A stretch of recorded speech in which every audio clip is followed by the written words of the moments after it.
गोवा के chief minister Pramod Sawant ने अपने इस तवक्के का इजहार किया कि आने वाले इंतखाबात में बीजेपी तेलंगाना में बरसरे इख्तिदार आएगी।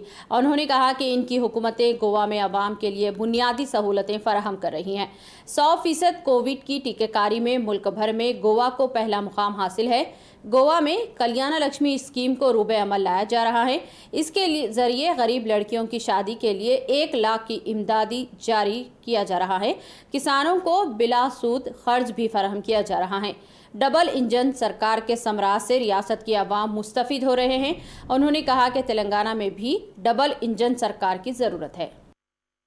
डबल इंजन की सरकार के यानी केंद्र सरकार के सहाय से यानी हर तरह से डेवलपमेंट करने वाला राज्य आपने कभी गोवा में आके देखा तो आपको पता चलेगा कि डबल इंजन के फायदे क्या होते हैं। और on that basis we are doing the various development in various phase.